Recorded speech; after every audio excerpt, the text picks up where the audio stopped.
Welcome to Shukla IT point. दोस्तों, आप सभी का स्वागत है आपके अपने YouTube channel Shukla IT point में। मैं शिवम शुक्ला आप सभी दोस्तों का हार्दिक स्वागत करता हूं। दोस्तों, आज का वीडियो बड़ा ही महत्वपूर्ण है उन दोस्तों के लिए, उन आने वाले परीक्षार्थियों के लिए, आने वाले जो है विद्यार्थियों के लिए जो बीए में अभी भी एडमिशन करवाने वाले हैं, उनके लिए बड़ा ही महत्वपूर्ण होने वाला है। क्योंकि बीए फर्स्ट ईयर जो 2021 में आएगा, 2021 में उसकी परीक्षा होगी, उसके लिए बड़ा ही महत्वपूर्ण ये लेक्चर है।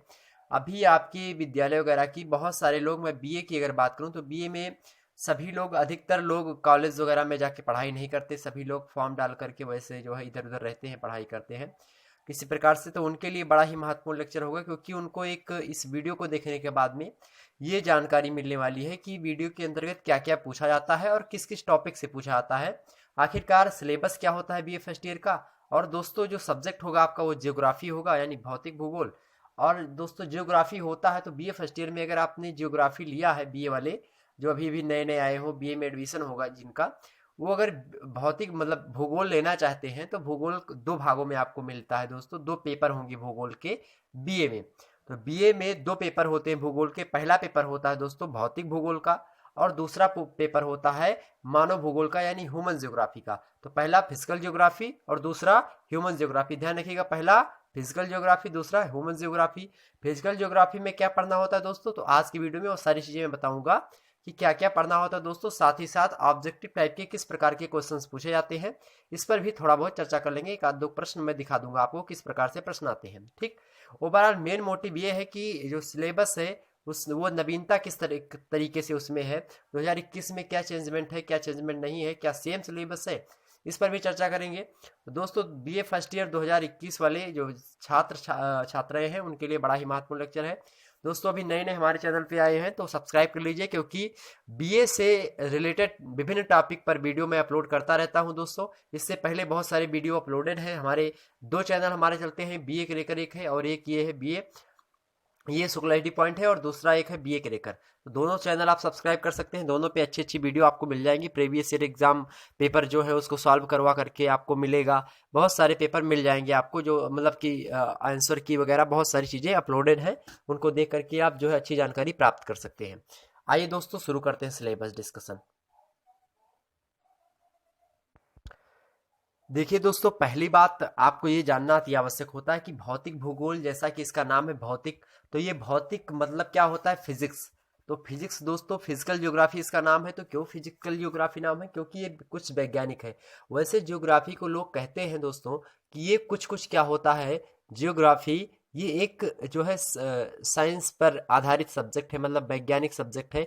क्योंकि इसमें सुसंगठित, सुव्यवस्थित एवं क्रमबद्ध ज्ञान का समावेश होता है। इसलिए इस सब्जेक्ट को विज्ञान की श्रेणी में कहीं कुछ कुछ रखते हैं। क्यों रखते हैं, उसका कारण यही है कि ये जो है फिजिक्स की और वैज्ञानिक दृष्टिकोण पर ये चलता है।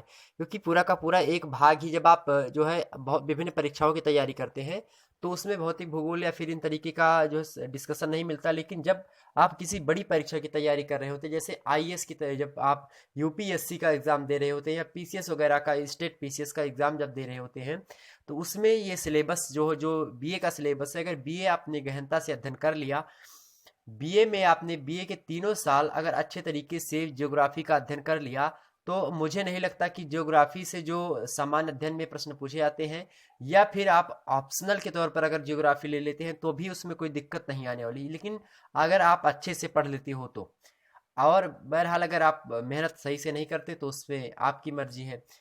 तो देखिए दोस्तों, यहाँ पे और एक होता है ह्यूमैनिटी का सब्जेक्ट, तो दूसरा होता है मानव भूगोल। इसीलिए जब पहला क्रमबद्ध जो बांटा गया, पहली जो विभाजन की गई, तो भौतिक भूगोल और मानव भूगोल में विभाजन किया गया। दोस्तों, इसमें कुछ ये पूरा का पूरा जो चैप्टर होता है, ये पूरा का पूरा जो आप पढ़ेंगे, ये कैसा होगा दोस्तों, ये पूरा का पूरा आपका कंसेप्चुअल होगा। मतलब कॉन्सेप्ट होंगे, इसमें कोई रटना नहीं है, कुछ आपको याद नहीं करना होता है इसमें, बस आपको समझना होता है ध्यान से। अच्छे तरीके से आप अगर समझ गए एक बार कॉन्सेप्ट, तो दोबारा आपको उसको समझने की जरूरत नहीं पड़ेगी। ठीक, आइए दोस्तों देखते हैं यूनिट 1। तो दोस्तों, 3 4 यूनिट, 5 यूनिट में आपका जो है सिलेबस विभाजन मतलब अलग होता है। जिसके अंतर्गत पहला जो, वैसे अगर मैं एक मेन मोटिव बताऊं तो इसमें जो है किस तरीके का अध्ययन, जैसे भूगोल में क्या क्या अध्ययन करने होते हैं, भूतलों का अध्ययन करना होता है, पृथ्वी के फिर जितने उत्तल हैं, नितल हैं, सागर तल हैं, ठीक, इन सभी का अध्ययन करना होता है। तो इसी के अंतर्गत यूनिट 1 में आप पढ़ते हैं लिथोस्फीयर, यूनिट 2 में पढ़ते हैं दोस्तों आप रॉक्स वगैरह के बारे में, ठीक। उसके बाद में तीसरे के बारे में एटमॉस्फेयर के बारे में पढ़ते हैं, उसके बाद में हाइड्रोस्फीयर और बायोस्फीयर। इस तरीके से डिवाइड होता है दोस्तों। तो ये जब आप ऑप्शनल के तौर पर तैयारी करेंगे यूपीएससी की, तो भी उसमें भी मिलेगा सेम सिलेबस। आइए बात करते हैं पहला। तो इकाई 1, यूनिट 1 मतलब दोस्तों इकाई 1 होता है, और इकाई 1 के अंतर्गत दोस्तों 3 महत्वपूर्ण अध्याय आप में शामिल होते हैं। वैसे किसी किसी बुक में आपको 4, 5, 10 अध्याय भी मिलेंगे, लेकिन एक जनरली तौर पर देखा जाए, एक अध्ययन की सुविधा के हिसाब से हमने यहाँ पे कैटेगराइज किया है। तो यहाँ पे 3 जो है आप को मिल सकते हैं। बुक वगैरह में आपको ज़्यादा मिलेंगे, मैंने इसको अपने हिसाब से इसको डिनोट किया, तो इसको यहाँ पे ध्यान दीजिएगा दोस्तों। पहला जो होता है भौतिक भूगोल में, भौतिक भूगोल की प्रकृति। पहले के अंतर्गत आपको क्या देखना है, भौतिक भूगोल की प्रकृति मतलब नेचर ऑफ फिजिकल ज्योग्राफी। तो नेचर ऑफ फिजिकल ज्योग्राफी मतलब उसकी प्रकृति क्या है और विषय क्षेत्र क्या है। प्रकृति क्या होती है, विषय क्षेत्र क्या होता है दोस्तों, ये बात ध्यान रखिएगा। प्रकृति में जैसे कि क्या होता है, साधारण शब्दों में भूगोल का क्या अर्थ है, पृथ्वी मतलब तो पृथ्वी का वर्णन करना।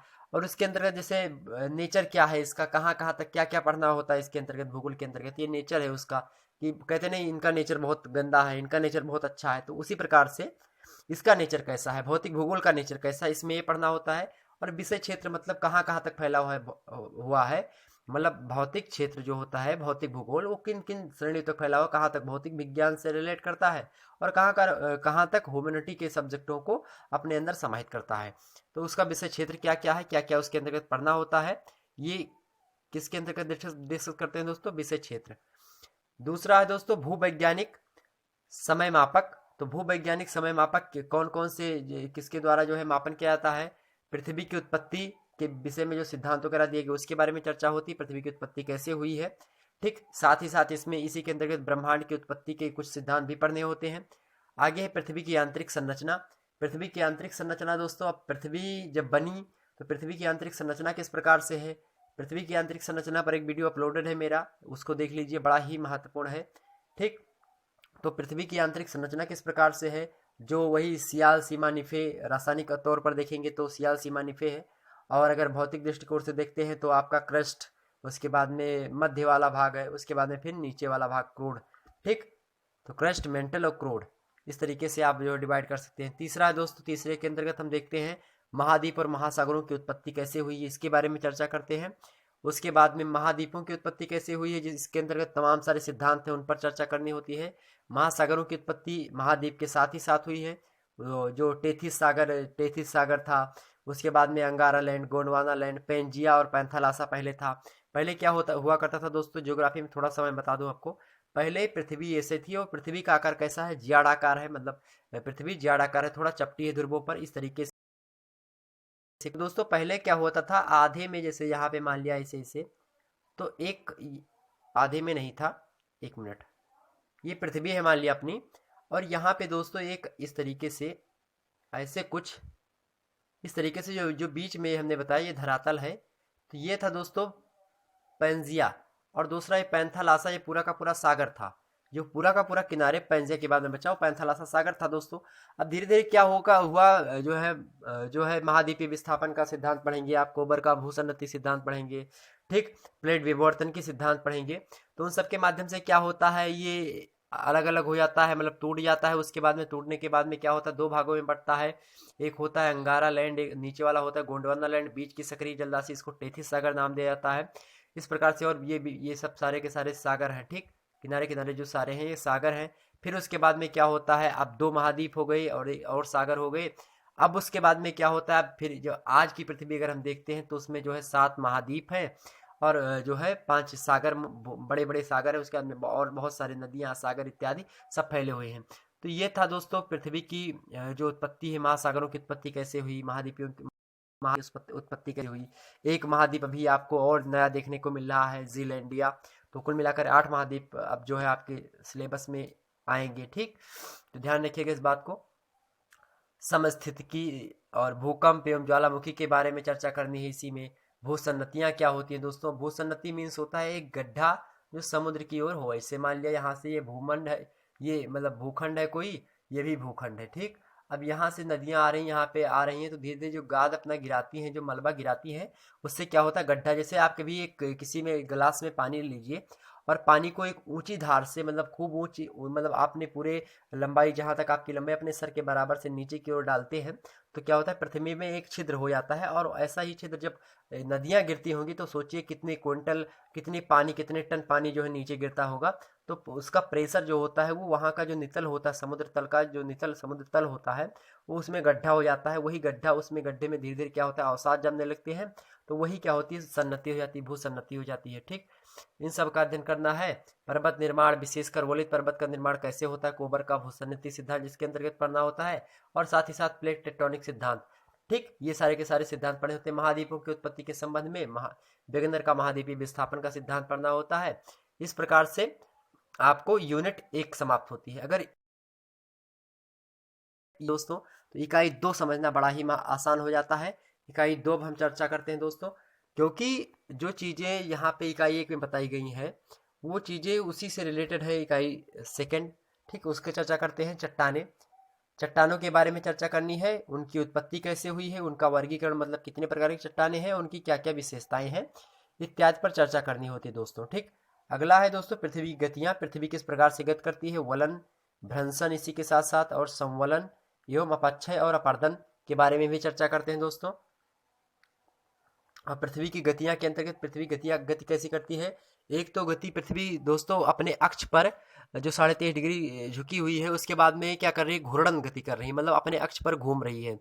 और अपने अक्ष पर घूमने के साथ साथ ये दोस्तों परवलय, सॉरी, एक दीर्घ वृत्ताकार पथ पर जो है सूर्य का चक्कर लगा रही है। दो प्रकार की गति पृथ्वी कर रही है। अब 2 प्रकार की गति कर रही है, तो जो अपने अक्ष पर घूम रही है दोस्तों, अपने अक्ष पर पृथ्वी घूम रही है एक, मतलब मान लिया कोई ये अक्ष है पृथ्वी का, इसी पे जो है घूम रही लट्टू की भांति। मान लिया लट्टू होता है कभी कभी, एक तो वो घूम ही रहा है और दूसरे दूसरे स्थानों पर भी मान लिया अपने अक्ष पर ये घूम रही है पृथ्वी, यहाँ पे मान लिया इस तरीके से घूम रही है। अब ये साथ साथ घूमने के बाद में ये सूर्य, और इस सूर्य भी चक्कर लगा रही, तो दो प्रकार की गति करती है दोस्तों। घूर्णन गति करती है पृथ्वी, और क्या गति करती है, एक दीर्घ वृत्ताकार पथ पर जो सूर्य का चक्कर लगाती है। परिक्रमण और परिभ्रमण 2 प्रकार की गति करती है। ठीक, तो दोस्तों वही होती पृथ्वी की गतियां। और पृथ्वी की गतियां, उसके अंतर्गत हम पढ़ेंगे वलन क्या होता है। वलन, जो ये इस प्रकार का वलन होता है पर्वतों में, वो वलन क्या है। भ्रंशन दोस्तों देखेंगे, साथ ही साथ भ्रंशन क्या होता है। भ्रंशन, मान लिया 2 ऐसे भूखंड है, कोई ये भूखंड है दोस्तों, और भ्रंशन मीन्स होता है थोड़ा दरार पड़ जाना, भ्रंश पड़ जाना, भ्रंश घाटी आपने सुने होगा, तो ही दरार पड़ जाना। तो क्या होता है धीरे धीरे मान लिया यहाँ पे जो चट्टान पिघली हुई है या चट्टान कमजोर है थोड़ी, तो यहाँ पे जो जल वगैरह आएंगे तो इससे क्या होगा, यहाँ पे थोड़ा बहुत ये धीरे धीरे क्या होगा, इसमें दरार पड़ जाएगी। अब जब दरार पड़ जाएगी दोस्तों, तो इसमें क्या होता है अवसाद जो होता है जमने लगता है। तो अवसाद के जमने से क्या होता है, ये स्थान अवसाद जो होता है, जो मलबा होता है वो स्थान घेरने लगता है बीच में। तो ये क्या होता है, ये इधर को भागेगा, ये इधर को भागेगा, और बीच में क्या हो जाएगा दोस्तों, गड्ढा हो जाएगा या भ्रंश पड़ जाएगा, तो वही होता है भ्रंश। ठीक, संवलन होता है एक। ठीक, उसके बाद में अपक्षय होता है। अपक्षय दोस्तों संवलन, एक वलन होता है, एक संवलन होता है दोस्तों। तो 2 प्रकार के वलन होते हैं, संवलन और वलन। तो अपक्षय दोस्तों देखिए, अपक्षय क्या होता है और अपर्दन क्या होता है, ये भी बड़ा ही महत्वपूर्ण है। ये सारे के सारे आप पढ़ेंगे, अंतर्जात बल, बहिर्जात बल, उसके अंतर्गत दोस्तों अंतर्जात बल के अंतर्गत आप पढ़ेंगे जो है भूकंप हो गया, ज्वालामुखी का वगैरह हो गए। ठीक, वो अंतर्जात बल है। अब बहिर्जात बल के अंतर्गत आप अपक्षय पढ़ेंगे, अपर्दन पढ़ेंगे। अपक्षय दोस्तों वो होता है, मान लिया जैसे कि ये पर्वत है और पर्वत से नदी बह रही है, तो पर्वतों की जो चट्टानें हैं उनको नदी का जल जो होगा धीरे धीरे क्या होगा, काटेगा, काट करके वो धीरे धीरे क्या होगा, पर्वत जो होगा वो धीरे धीरे टूटने लगेगा। तो वही होता है अपक्षय, मतलब किसी चीज का क्षय हो जाना। अप प्लस क्षय क्या हो जाना, उसका क्षय हो जाना। तो पत्थरों का जो क्षय हो जाता है, फिर किसी भी चीज का क्षय हो जाए तो अपक्षय होता है। ठीक, तो वो क्षय हो जाता है। और अपर्दन क्या होता है, अब वही नदियों का जल जो होता है, जो टूटे हुए पत्थर होते हैं उनको बहा करके एक निश्चित स्थान तक ले जाता है, इस प्रक्रिया को अपर्दन कहते हैं। ठीक, ध्यान रखिएगा, मान लिया एक पर्वत है, उस पे नदी बह रही, इसने ये रास्ते में एक पत्थर था, इस पत्थर को नदी ने तोड़ा, इस आधा टूट गया इसका, अब आधा टूट गया, अब इसको वही नदी का जल जो है, तो टूटने की जो प्रक्रिया थी, जो टूटा, क्यों टूटा, तो वो था अपक्षय। और अब वही पत्थर बह रहा है नदी के जल के साथ, तो वही क्या होगा, अपर्दनात्मक स्थिति में है, अब उसका अपर्दन हो रहा है। अपर्दन, वायु अपर्दन होता है, जल अपर्दन होता है, बहुत सारे अपर्दन होते हैं दोस्तों। तो इस तरीके से आप देख सकते हैं किसी भी चीज का अपर्दन हो सकता है। जब अपर्दन और अपक्षय की प्रक्रिया किसी पर्वत पर चलती रहती है, इस पर्वत आपका जो है देख सकते हो अरावली की जो श्रेणियां है, कहते हैं बहुत बुढ़ी श्रेणियां, मतलब बहुत बूढ़ी पर्वत श्रृंखलाएं, बहुत पुरानी प्राचीन श्रृंखलाएं हैं अरावली की पर्वत श्रेणी। क्यों है? क्योंकि उसका अपक्षय हो चुका, उसका अपर्दन हो चुका है, वो क्षरण की अवस्था में पूरी की पूरी क्षरण हो चुकी है, जिससे वहां पे जो सारा का सारा बचा है वो घिसी पिटी हुई श्रेणियां है। तो किसी चीज का घिसना क्या कहलाता है? अपक्षय कहलाता है, और घिसकर बहना अपर्दन कहलाता है। ध्यान रखिएगा, बस यही चीजें हैं। अगला है दोस्तों छा, 6 नंबर पे आपको पढ़ना होता है दोस्तों, यहाँ पे डेविस और पेंक का भौगोलिक अपर्दन चक्र। क्या डेविस और पेंक ये दोनों के दोनों कैसे भूगोलवेत्ता हैं, और इन्होंने भौगोलिक अपर्दन का एक चक्र बताया है कि भौगोलिक अपर्दन किस प्रकार से होता है। चक्र मीन्स जैसे कि यहाँ से अपर्दन हुआ, फिर वही चीज जुड़ेगा, फिर वही चीज होगा, इस प्रकार से एक चक्र की भांति अपना जो है सिद्धांत प्रतिपादित किया है। ये सिद्धांत बड़ा लंबा है, किसी दिन अच्छे तरीके से मैं इसको समझाऊंगा। 7वां है दोस्तों नदी। नदी क्या क्या है? नदी के बारे में थोड़ा बहुत वैसी चर्चा करनी है कि नदी क्या होती है, नदी क्यों बहती है, ठीक इस प्रकार से नदियों के बारे में थोड़ा, नदी जो है डेल्टा बनाती है या फिर वो किस किस प्रकार के डेल्टा बनाती है नदी। उसके बाद में नदी कौन कौन सी प्रकार की नदी होती हैं? सदा नीरा एक होती है, एक मानसूनी नदियाँ होती हैं, किस प्रकार की नदियाँ होती हैं। नदी हवा क्या होती है? ग्लेशियर क्या है? ग्लेशियर दोस्तों आप ध्यान सकते हो, ग्लेशियर जो हिमानी जिसको इंग्लिश में बोला जाता है ग्लेशियर को। और हिमानी क्या होती है? जैसे कोई पर्वत है, उसके ऊपर क्या होता है? बर्फ जम जाती है। एक ऊपर वायुमंडल में जब जाएंगे तो वहाँ पे एक हिम रेखा होती है, और हिम रेखा के ऊपर जो तापमान अधिक जो है थोड़ा बहुत ठंडा होता है, तो वहाँ पे क्या होती है? बर्फ जम जाती है पर्वतों पर, जो बहुत ज़्यादा, जैसे हिमालय है, बहुत ऊंची पर्वत श्रेणियाँ है। हिमालय की सबसे ऊंची पर्वत श्रेणी है जो है हिमालय की माउंट एवरेस्ट, 8,850 मीटर। अब वहाँ पे सोचिए 8,850 मीटर मतलब 8 साढ़े 8 किलोमीटर, 9 किलोमीटर लगभग पहुँच जाएंगे। तो जब हम 8,850 मीटर की ऊंचाई तक जाते हैं, तो वहाँ पे एक ऐसा मौसम होता है, वो ठंडा मौसम होता है, ठंडी एरिया होती है। तो वहाँ पे क्या होता है? वहाँ पे बर्फ जो होता है जमने लगता है, तो पर्वतों के ऊपर मान लिया, क्यों हिमालय की कभी जो चोटी है माउंट एवरेस्ट, उसकी ऊंचाई कभी आपको 8,848 मिलती है दोस्तों, और कहीं कहीं पे 8,850 मिलती है। तो इतने मीटर ऊंचाई, मतलब लगभग 9 किलोमीटर का आप समझिए, लगभग के तौर पर 9 किलोमीटर ऊंचा है, मतलब जो है 150 मीटर कम ऊंचाई। तो ये सोचिए क्यों 48 और क्यों 50 होती है? क्योंकि ठंडियों के महीनों में, मतलब शीतकालीन मौसम में क्या होता है? बर्फ जो है 2 मीटर ऊंचा जम जाता है वहां पे। तो वो ही जो बर्फ वो जी हो होता है, बर्फ की पिघलने की प्रक्रिया, और फिर बर्फ जहाँ पे जम जाते हैं, बर्फ की बड़ी बड़ी सिल्लियाँ जमी होती हैं, तो वही क्या होता है? ग्लेशियर होता है दोस्तों, जो गर्मियों के महीने में पिघलता है, जिससे क्या होती है? नदियों में जल जो है ज़्यादा आता है। तो ग्लेशियर पिघलते हैं, समुद्र का जलस्तर भी उससे कहीं ना कहीं प्रभावित होता है, जिससे जो है ग्लोबल वार्मिंग वगैरह की समस्या भी बढ़ती जाती है। दोस्तों आगे हम बात करते हैं, तो ग्लेशियर वही है। उसके अंदर भूमिगत जल, मतलब भूमि के अंदर जल जो है उसके बारे में चर्चा करनी है। भूमिगत जल द्वारा स्थलाकृतियों का विकास। तो भूमि के गत मतलब भूमि के अंदर जो जल है उसके द्वारा जो भूमि जो स्थलाकृतियां हैं अंदर की, उसका किस तरीके से विकास होता है उसके बारे में चर्चा करनी होती है। उसके बाद में इकाई 3 आता है, और इकाई 3 के अंतर्गत दोस्तों हम बात करते हैं वायुमंडल, मतलब कि बायोस्फीयर के बारे में, सॉरी, तो वायुमंडल के बारे में हम चर्चा करते हैं दोस्तों। वायुमंडल में वायुमंडल की संरचना, संगठन, सूर्य तप क्या होता है? सूर्य का जो ताप होता है, सूर्य तप उसी को बोलते हैं दोस्तों। जो सूर्य तप क्या होता है? पृथ्वी पर आता है, कुछ परावर्तित होकर लौट जाता है और वायुमंडल के विभिन्न भागों में फैल जाता है, तो वही सूर्य तप होता है, ठीक। उसके बाद में ताप का क्षैतिज एवं लंबवत वितरण क्या है, इसको भी, इस पर भी चर्चा करनी होती है।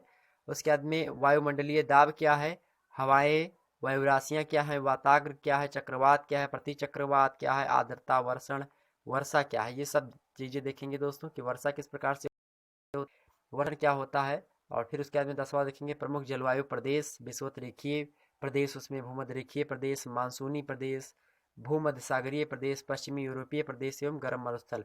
इन सभी पर थोड़ा थोड़ा जानकारियाँ इन पर भी देनी होती है, और अच्छे तरीके से इसको अध्ययन करना होता है दोस्तों, ठीक। तो सबको देखा जाएगा। उसके बाद में इकाई 4 के अंतर्गत हम जलमंडल के बारे में पढ़ते हैं। और जलमंडल में दोस्तों जल के अंतर्गत उसका जो है बायोम वगैरह, जो नीचे नितल हो गया, समुद्रिक जो लवणता है उसकी उसकी चर्चा करते हैं। जो धाराएं हैं, कौन सी ठंडी जलधारा है, कौन सी गर्म जलधारा है, कहाँ पे व्यापार अच्छे तरीके से, व्यापार वगैरह यहाँ पे वैसे नहीं आएगा, लेकिन जल के अंतर्गत उसकी लवणता कितनी है, सबसे अधिक लवणता किसकी है, ये सारी चीज़ें पूछ सकता है। ये पूछेगा कि विश्व में सबसे अधिक लवणता किस सागर की है, तो ये सारी चीज़ें पूछेगा। ऑब्जेक्टिव फॉर्म में पूछना है तो क्योंकि ऑब्जेक्टिव में पूछना तो ये पूछेगा सबसे अधिक। कई बार भी पूछा जा चुका है कि मृत सागर, जाडरा सागर, मतलब बहुत सारे सागरों के बारे में भी चर्चा करनी होती है। उसके बाद में जैवमंडल, तो जैवमंडल के अंतर्गत आपको क्या पढ़ना होता है, पारिस्थितिकी के बारे में थोड़ा बहुत अध्ययन होता है, पर्यावरण क्या है। उसके बाद में जैव मंडल मतलब जैव में जीव वगैरह के बारे में थोड़ा कि प्रथम उपभोक्ता, द्वितीय, तृतीय, इस तरीके से इस पर चर्चा करनी होती है। तो दोस्तों एक आपको थोड़ी मोटी, थोड़ी जो है जानकारी मिल गई इस विषय में कि भूगोल में क्या पूछा जाता है। इसके बाद में हम दूसरा लेक्चर लाएंगे जिसके अंतर्गत बताएंगे कि मानव भूगोल में क्या क्या पूछा जाता है। तो मानव भूगोल में दोस्तों देखेंगे तो मानव के बारे में सारी चीज़ें पूछी जाएंगी।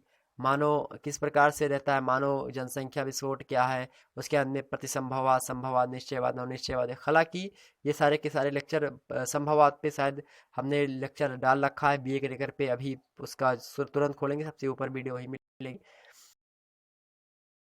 लेकिन सिलेबस के साथ जो है आपको उसका उसका भी सिलेबस करवा देंगे हम, ताकि आपको अच्छे तरीके से पढ़ने में कोई दुविधा ना हो। आप कहीं से भी कोई टॉपिक सर्च करके पढ़ सकते हैं, चाहे गूगल से पढ़ना हो पढ़ सकते हो, या फिर आपके पास बुक वगैरह है तो बुक में अच्छे तरीके से पढ़ सकते हैं।